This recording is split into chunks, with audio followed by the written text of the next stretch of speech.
Everyone, आज शुरू करते हैं ड्रामा का नेक्स्ट पार्ट। युजू को मैनेजर किम का कॉल आता है और वो उसे बताता है कि उसने उस औरत को ढूंढ लिया है जिस पर बचपन में युजू को जहर देने का इल्ज़ाम लगाया था और उसे घर से निकाल दिया था। युजू उस औरत के पास जाती है। युजू को पता था कि पॉइजन इसने नहीं दिया था। इनसे मिलते ही ये औरत यीजू को पहचान लेती है और गले मिलकर बहुत रोने लगती है। वो बताती है कि उस दिन यीजू की मॉम बहुत गुस्से में थी और खाना खाने के बाद ही यीजू बेहोश हो गई थी। जब पता चला कि उसकी बेहोशी की हालत जहर देने की वजह से हुई है तो उसको जहर देने का इल्ज़ाम इस औरत पर डाल दिया गया और उसे घर से बाहर निकाल दिया गया। वो बाद में भी यीजू को मिलने गई थी पर वहाँ पर यीजू की मॉम आ गई थी तो इस वजह से वो छुप गई थी। उस वक्त यीजू की मॉम ने कहा था कि तुम बचकर फिर से आ गई इस घर में, तुम्हें मैं छोड़ूंगी नहीं।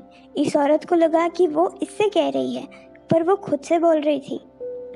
यीजू की मॉम से मिलने एक आदमी भी आया करता था। यीजू ये सारी बात अपने ग्रैंडपा को बताती है और साथ ही कहती है कि ग्रैंडपा के हिस्से में जो 30% शेयर्स हैं कंपनी के वो यीजू के नाम कर दें। ग्रैंडपा कहते हैं कि वो इन शेयर्स को यीजू के नाम करने ही वाले थे।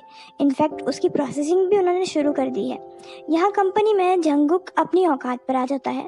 वो एक बिल्डिंग का कॉन्ट्रैक्ट लेकर बैठा था और उसे टाइम पर पूरा करने के चक्कर में बैड क्वालिटीज़ के मटेरियल्स को यूज़ करने की उसने परमिशन दे दी थी। दूसरी ओर दोगुक की बहन दोना यीजू की पोस्ट इंटरनेट पर किसने फैलाई थी इसका पता लगाती है और ये कोई और नहीं सेयुक की बहन ही थी जिसने यूरा के कहने पर ये सब किया था। हालांकि वो यूरा का नाम नहीं लेती। और सेयुक जब यीजू के घर में चोरी छुपे घुसा था और उस कॉन्ट्रैक्ट पेपर को छुड़ाया था उसने, उस दिन की भी फुटेज दोगुक के हाथ लग जाती है और इस तरह से ये दोनों फंस जाते हैं। सेयुक यूरा से कहता है कि वो किसी तरह उसकी हेल्प करे पर यूरा और किसी की हेल्प बिल्कुल भी नहीं। वो तो है ही एक नंबर की सेल्फिश, वो खुद के अलावा किसकी हेल्प कर सकती है। वो कहती है कि उन दोनों ने जो कुछ भी किया है अपनी मर्जी से किया है, इसमें यूरा का कोई लेना देना नहीं है, वो कोई हेल्प नहीं कर सकती। सेयुक जो हर बार यूरा यूरा करता था आज यूरा का असली चेहरा देखकर निराश होने लगता है कि तभी वहाँ पर यीजू आ जाती है। वो यीजू से अपने किए की माफ़ी मांगने लगता है और उसे बचाने की भीख भी। यीजू उसकी रिक्वेस्ट एक्सेप्ट करती है लेकिन एक शर्त पर। वो इंटरनेट पर एक पोस्ट डलवाती है जो कि सेयुक ने लिखी थी जिसमें उसने लिखा था कि यीजू को डिफेम करने के लिए यूरा के कहने पर उसने ये सब किया।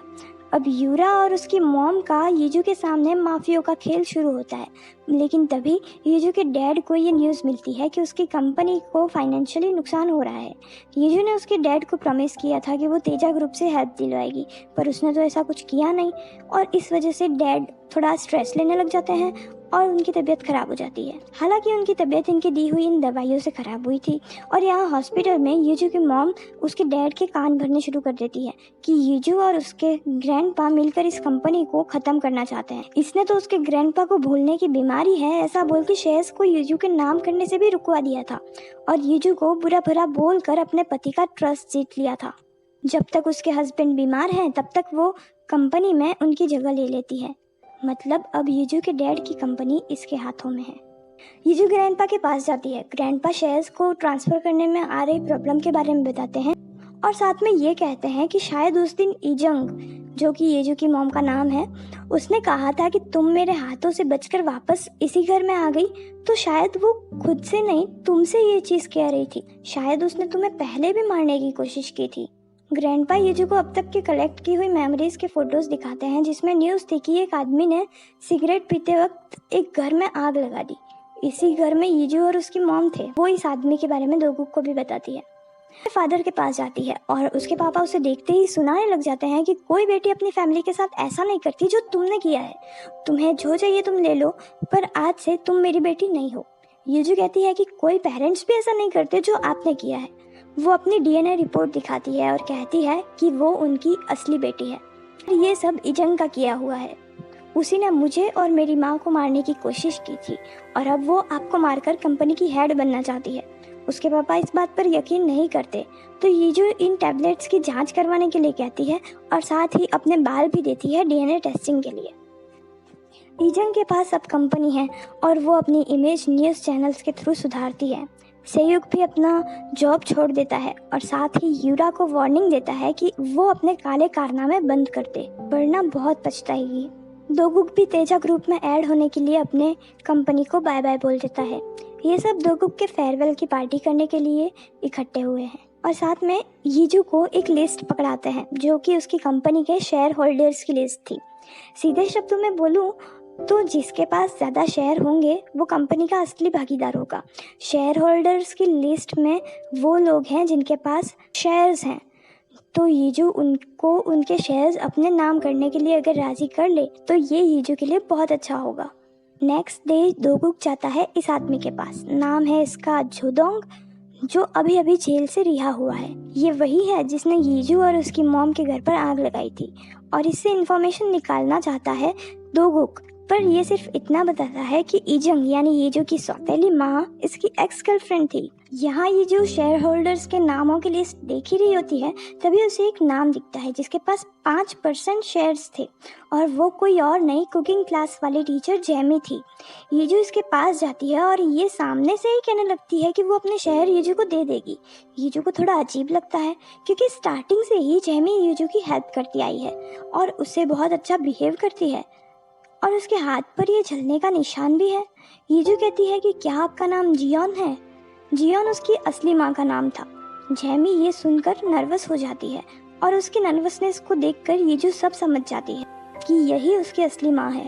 यीजू गुस्सा होकर वहाँ से जाने लगती है। जेमी कहती है कि मैंने तुम्हें कभी धोखा नहीं दिया। जब आग लगी थी तो उसके 6 महीने तक मैं कोमा में थी और जब मुझे होश आया तो मुझे बताया गया कि तुम इस दुनिया में नहीं हो और मैं अमेरिका चली गई। अभी रिसेंटली जब मेरे पापा डेथ बेड पे थे तब उन्होंने कहा कि वो तुम्हें एक ऑर्फनेज में छोड़ आए थे। तुम मेरी बेटी हो, ये बात मुझे कुछ दिनों पहले ही पता लगी है। यीजू कहती है कि आपको तब ही आना चाहिए था मेरे पास। अगर आपको डर था कि मैं गुस्सा हो जाऊंगी, नहीं मानूंगी, तो बार बार मनाना चाहिए था, लेकिन आप नहीं आई। जेमी बहुत रोती है और उससे माफ़ी मांगने लगती है, लेकिन ये सारी बातें इजंग बाहर से सुन लेती है जो कि जेमी के पास शेयर्स के लिए आई थी और उसे भी अभी भी पता चलता है कि जिन माँ बेटी को वो मारना चाहती थी वो दोनों ही जिंदा हैं। वो बहुत डर जाती है और अपने कनेक्शन यूज़ करके ग्रैंडपा को किडनैप करवा लेती है और उनसे शेयर्स के पेपर पर साइन करवाने की कोशिश करती है, पर ग्रैंडपा इस बार बुद्धि से काम लेते हैं और वो पेपर्स फाड़ देते हैं। जोदोंग इजंग से मिलता है और उसका हालचाल पूछता है। इजंग उससे कहती है कि वो दोनों अभी भी जिंदा हैं और वो यीजू को मारने का कॉन्ट्रैक्ट जोदोंग को देती है। वो शेयर होल्डर्स की मीटिंग रखती है और सबको ये बोलती है कि उसके हस्बैंड और फादर इन लॉ दोनों बीमारी के चलते नहीं आ सकते और अब ये शेयर सब उसके नाम कर दे। यीजू इसका सीधा विरोध करती है तो सिक्योरिटी से कहकर उसे बाहर निकालने लगती है और तभी एंट्री होती है ग्रैंडपा की। और ये एपिसोड हम यहीं पर ख़त्म करते हैं।